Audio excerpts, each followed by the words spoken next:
Hey Waffle Gang, I do hope you're well. My name is Mark and today we're checking out some more Reddit stories, and if you do love a Reddit story, why not consider hitting that like, subscribe, maybe that notification bell too, and let's crack on with today's first story.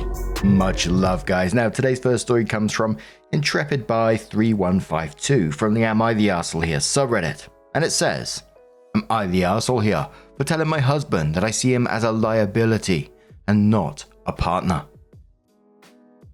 Sorry for the long post. It's 2 AM and I'm crying and tired and worn out.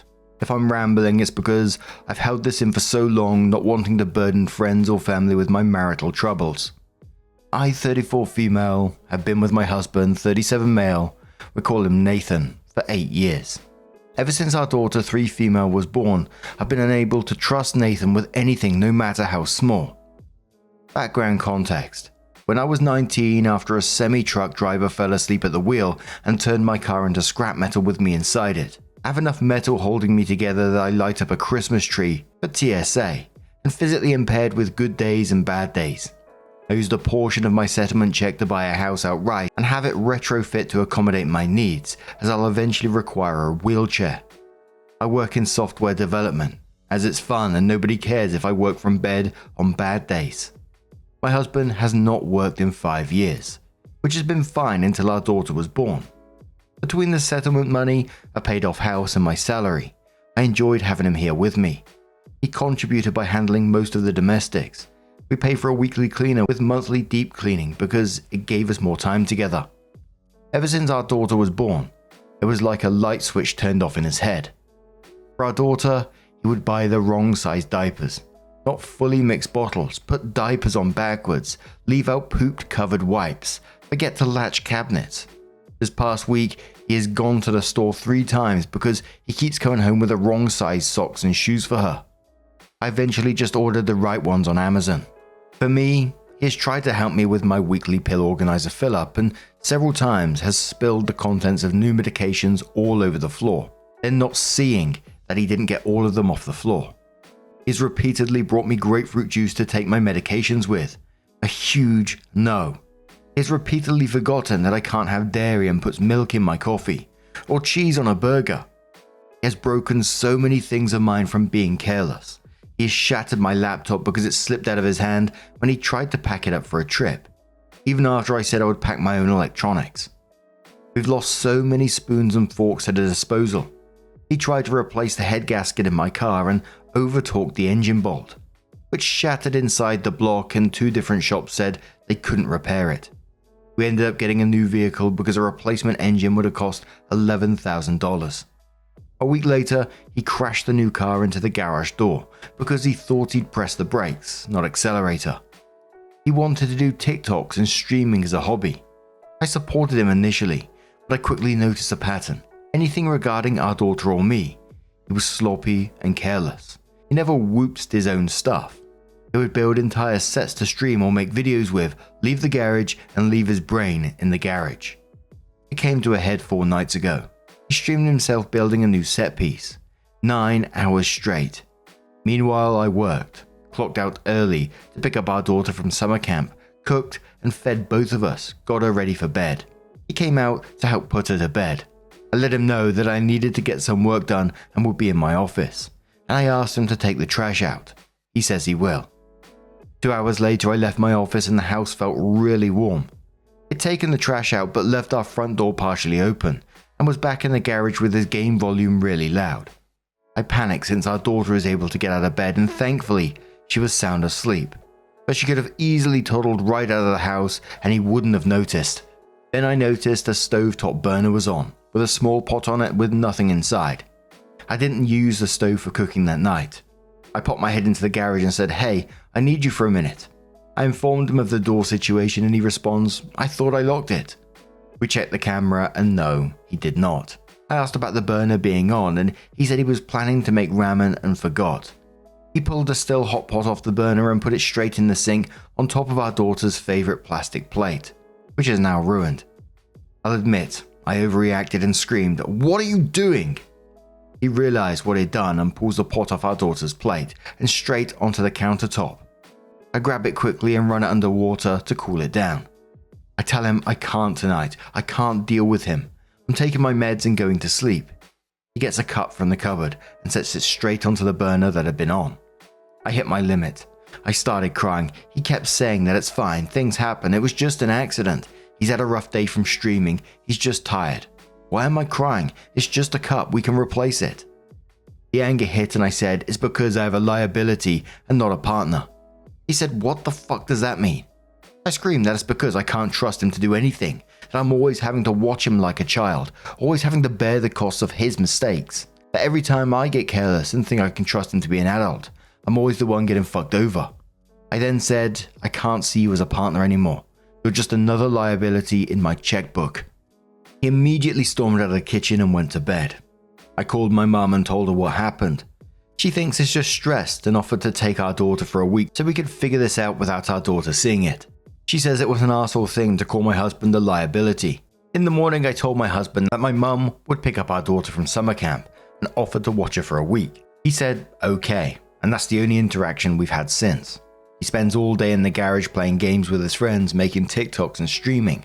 For food, he's been ordering DoorDash and having the person deliver it in the garage. It's been days and he refuses to be in the same room as me. I've tried messaging him to ask if we can talk or figure out a solution, but he's just left me on red.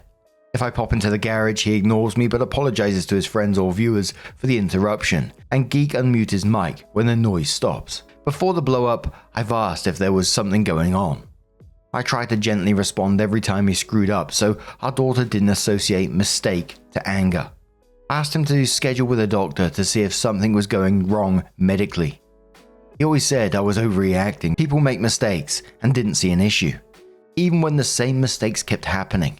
When I tried to get him to understand that it was concerning just how expensive his mistakes were getting, he'd wave it off as it's not like we can't afford it. I love him dearly. I just miss the person he was before we had a child, the one I could trust and rely on. Did I screw this up forever? Was I being too harsh on his mistakes? Am I missing something? Am I the arsehole? In the end on this one, I think that you're being left with very, very little choice. I was thinking along the same lines as OP, and I think it's important, just in case, is that, and it might not be, of course, but, and as always, I'm no doctor, etc., but to see someone medically about what's going on, the behavior is wild in itself from, and you said it was all fine before you had your daughter, and then suddenly it all changed. There's always the chance that, he may be just being an arsehole now, absolutely, but there's also the chance that it could be something medically as well. It's important to get that checked out. But if he's not willing to do so, which you said yourself, then, he's leaving you very little choice. He's not talking to you. And it sounds like things are escalating to the point now where it's causing a danger, not only to you, but your child as well. Leaving the door open when your child could just wander out, leaving the hob on with stuff on top of it, costing your family lots of money. And, mistakes happen, but it's like time and time again. It just screams that something else is going on. But Jackie Blue Ideas says, I wonder how peaceful it has been for you since you started living in the garage. Has anything broke in your house? Any accidents happening? OK Environment says, peaceful but expensive. I wonder how he's paying for all the DoorDash if he isn't working. How much of her money is he blowing with his hobby and food when he's not even going anywhere? OK Device says this, OP should honestly put a lock on a card. That'll force him out of the garage and then OP can tell him to get the fuck out. Listen to Learn says, I'm sorry this is happening and I honestly think something is very, very wrong with your husband. There's several occurrences that can't be seen as mistakes and you're not overreacting. Forgetting a pot on the stove is obviously dangerous, but leaving the door open with a toddler means he doesn't seem to be situationally aware enough to keep his child safe.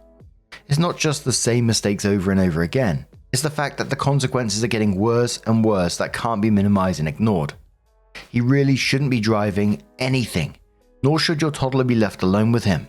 If he's unwilling to seek medical advice and deflecting, you may need to consider having him leave your home. He's a walking disaster, literally. Tierra Kitty says, exactly this. You were right to label him a liability.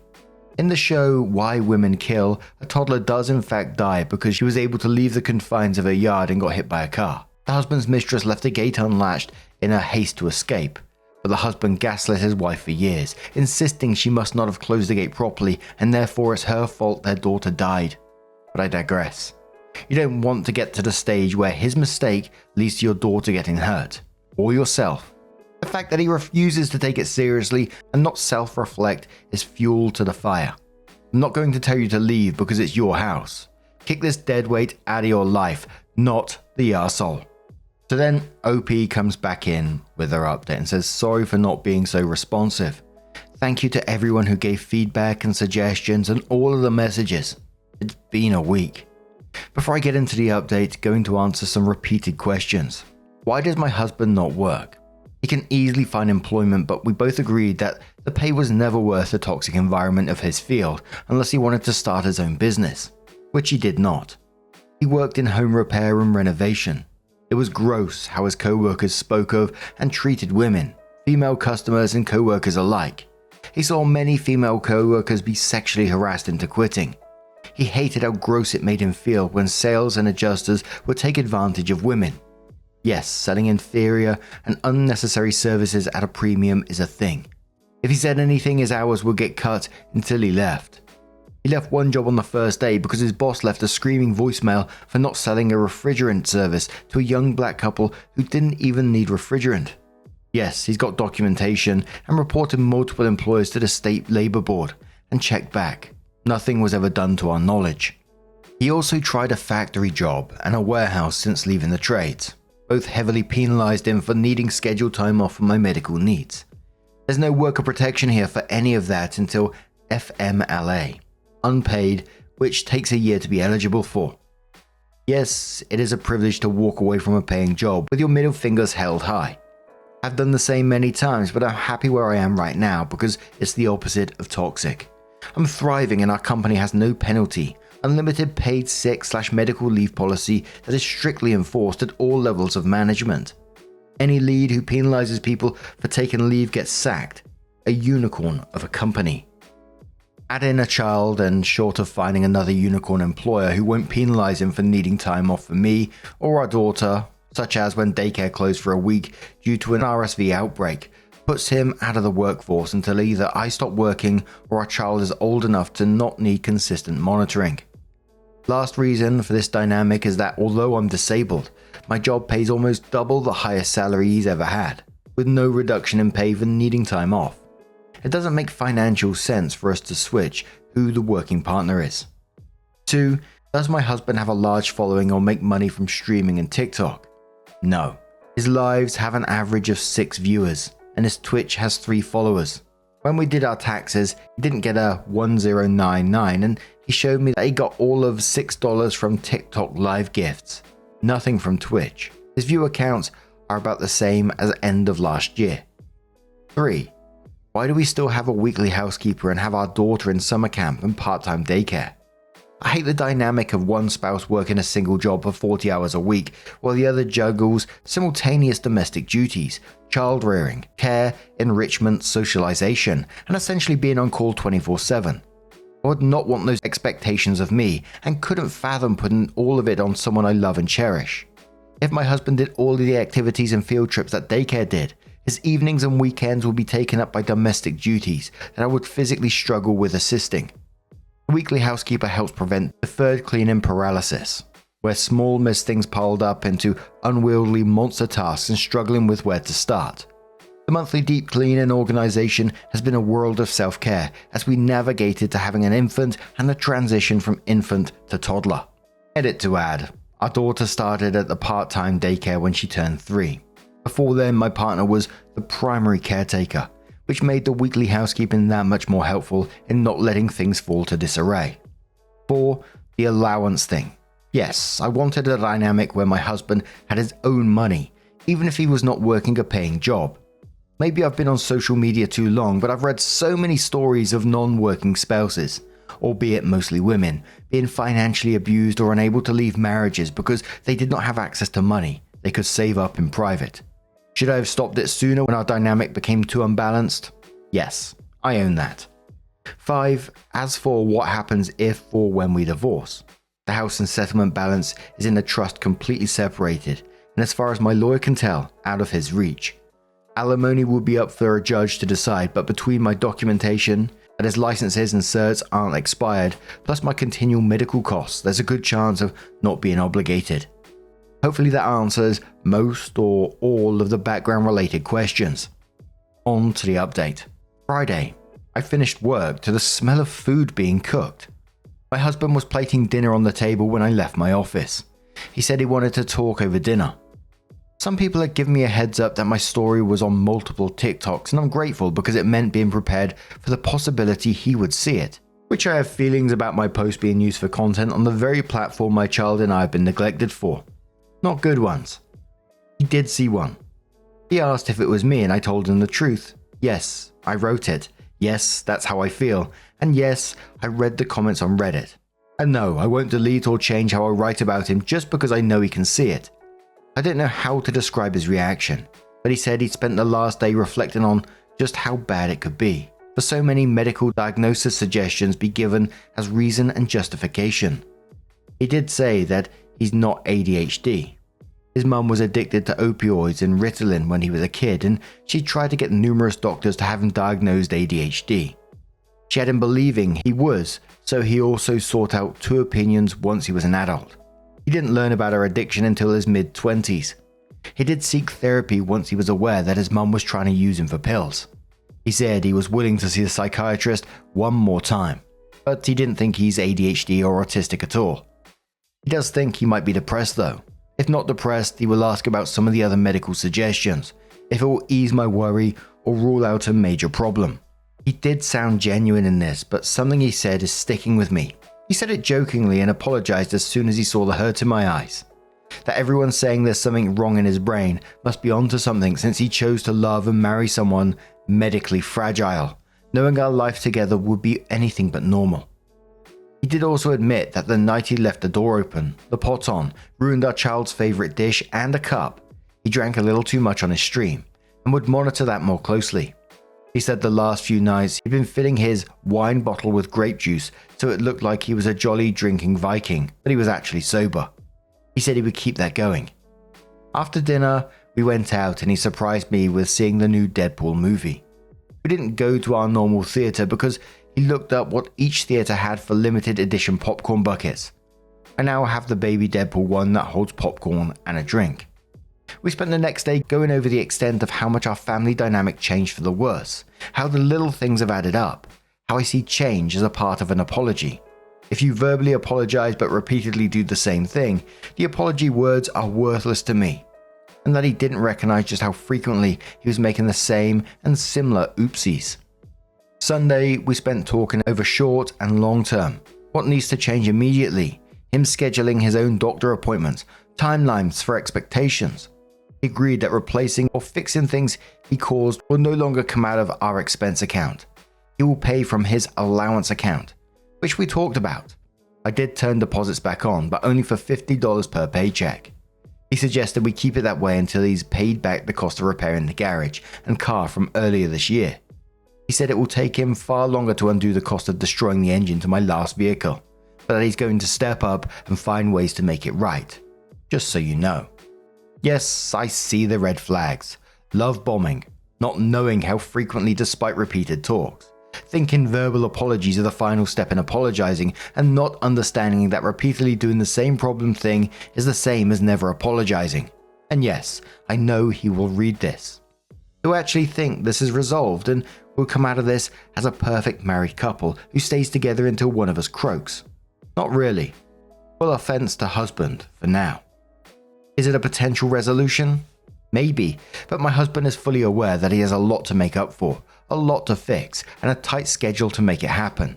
And that's the lesson for our daughter, later in life, is either going to be taking real accountability and steer a wayward ship back to course. Taking accountability is the right thing to do, even if you don't get the result you wanted, or love alone isn't enough.